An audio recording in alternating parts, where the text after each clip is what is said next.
Ini saya baca singkat, tapi semoga ini barokah karena ini kholnya Bali Maksum. Semua mubalik tadi pakai catatannya sendiri, jadi itu ngekholi dirinya sendiri.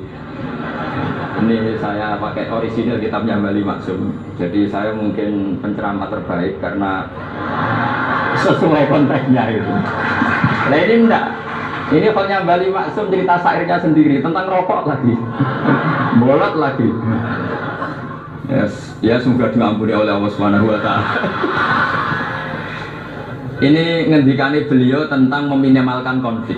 Ini saya baca di bab Al-Mithalul Awal. Jawazu hibati thawabil qiraah wa shadaqah lil mayyit wa usuli thawabil qiraah wa a'mali birril mayyit. Kita berkeyakinan bahwa yasinan tahlilan itu sampai ke mayit. Itu boleh kita hadiahkan dan sampai ke mayit. Kata Bali Maksum, wa huwa min masailil furu' al-khilafiyah. Fala yajuzu bi sya'nihi itharatul fitan wal jidal wal inkar alal qail wal amili bihi wala alal mukhalif. Ini dari awal masalah khilafiyah, sehingga nggak perlu jadi konflik yang berkelanjutan, baik kita menuntut yang melakukan itu atau menuntut yang menentang itu. Karena dari awal ini masalah furu'iyah, sing nglakoni nggih monggo, sing nentang nggih napa monggo. Selama ini kan kita yang melakukan memaksa orang lain menerima, yang menentang memaksa orang lain menghentikan. Ini tidak fair, kata Bali. Kata beliau itu tidak fair. Wala yang bagi ayako abinahuma malah yang bagi wukuhu benal akhwaini muslimaini. Kata beliau wala ingkana lil mani'i mustanadun fa inna li ghairihi mustanadan kadzalik. Kalau yang melarang tahlilan, melarang yasinan dikirimkan ke mayit itu punya mustanad, punya sanad, yang bagi yang membolehkan juga punya sanad. Kalau ada kiai yang kalau pidato nangis itu sanadnya banyak dan benar, tapi yang uraan kayak Pak Duta Besar juga banyak. Semuanya ada sanad. Jadi kata beliau sederhana saja, kalau al-mani'un, orang yang menolak itu punya sanad, kita yang membolehkan juga punya sanad. Tapi kata beliau dengan enteng, dengan ceria, ini masalah furu'iyah, nggak perlu jadi itsaratul fitan wal jidal wal khisam. Kata beliau nggak perlu jadi perdebatan. Makanya pesan saya sama santri-santri kerap ya, sebetulnya masalah kita ini tercerabut dari ilmu. Coba dari awal Anda katakan yang tidak kunut itu Abu Hanifah, yang kunut itu Imam Syafi'i, maka melihat orang tidak kunut itu keren karena Al-Hanafi, pengikut mazhab Hanafi. Yang kunut juga keren karena pengikut mazhab Syafi'i. Tapi kita tidak, di zaman akhir kunut dan tidak kunut ini jadi politik identitas. Sehingga yang nggak kunut itu Muhammadiyah misalnya, yang kunut itu NU.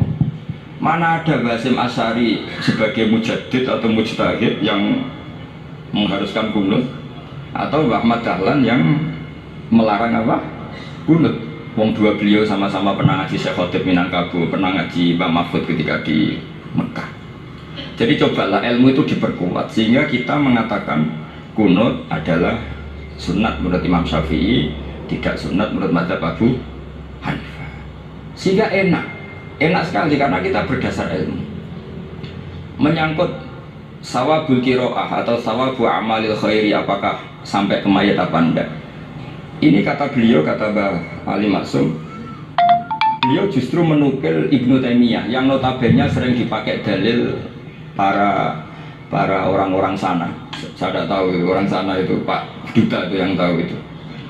Itu kalau ini mirip kitab Said Muhammad. Jadi Said Muhammad itu kalau istidlal sering pakai Ibnu Taimiyah karena itu yang dipakai mereka. Tapi ternyata Ibnu Taimiyah, kalau Ibnu Taimiyah innal mayyit yantafi'u bi qiraatil Qur'an kama yantafi'u bil ibadah al maliyah minas shadaqah wa nahwiha. Terus waqala Ibnu Qayyim fi kitabir ruh afdalu ma yuhda ilal mayyit as-shadaqah wal istighfar wa du'a lahu wal hajju anhu. Artinya gini, kita sekarang ini tidak pernah kayak Bali Maksum pakai dalil jawazu ihda lil mayyit itu berdasar Ibnu Taimiyah dan Ibnu Qayyim. Kita seakan-akan Ibnu Taimiyah itu orang yang pasti melarang itu, sehingga kita ini terus mengatakan sing nyunatno tahlilan itu sopo, Mbah Hasyim atau Mbah Fakih atau siapalah, meskipun riwayat ini mukhtalifah dari Mbah Hasyim. Pertanyaannya adalah terus kesannya yang membolehkan itu hanya kiai lokal, kiai nasional gitu. Padahal zaman Bali sudah mengajarkan kita yang membolehkan ihda wa amalil khairi ilal mayyit, yang membolehkan hadiah Yasin, Fatihah, tahlil ke mayyit itu adalah orang sekaliber Ibnu Taimiyah dan Ibnu Qayyim. Sehingga dengan kita pakai ilmiah yang diterapkan Bali Maksum, kita ini merasa orang keren, orang global, orang yang keren. Karena guru-guru kita Bali Maksum, Pak Hamid biasa mentahlili, Mbah Munawir semua mentahlili guru-gurunya. Di level ulama global ada Ibnu Taimiyah dan Ibnul Qayyim. Tapi karena kita tidak baca, seakan-akan tahlilan itu hanya tradisi lokal yang tidak di ACC, tidak disetujui ulama kelas internasional. Padahal di sini jelas diceritakan Ibnu Taimiyah berpendapat qiraatul Quran yang dihadiahkan ke mayit atau tahlil itu boleh. Jadi ini sangat penting supaya orang itu pakai tradisi ilmu. Saya pernah ngaji sama Mbak Mun, diberitahu kalaupun Rasulullah pernah kunut sekali, biasanya perdebatan kan oke, Rasulullah pernah kunut tapi ahyanan. Pertanyaannya adalah setiap Nabi pernah melakukan sesuatu itu akan menjadi sunnatan mutaba'ah apa enggak? Tentu jawabannya iya. Nabi meskipun melakukan kunut andekan hanya sekali, tapi karena pernah dilakukan Nabi, maka kebaikan ini akan menjadi sunnatan mutaba'ah, sunnat yang harus kita ikuti terus atau boleh kita ikuti terus. Jadi nggak boleh misalnya Rasulullah itu puasa Senin Kamis juga ahyanan, tidak selalu. Rasulullah itu tofa rokiban juga ahyanan, bukan selalu. Tapi apa saja yang pernah dilakukan Nabi maka berstatus itu akan sunnat ila yaumil qiyamah.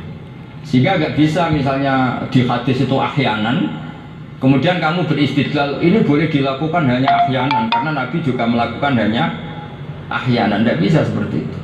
Sekali Nabi pernah melakukan itu dan tidak dibatalkan lewat nasa mansuh, maka kesunatan itu ila yaumil qiyamah. Sehingga Imam Syafi'i cara berpikir meskipun Nabi kunut ahyanan, kalaupun itu ahyanan tentu kunut itu akan sunat ila yaumil qiyamah. Bagi yang tidak mensunatkan ya monggo, itu ada Abu Hanifah.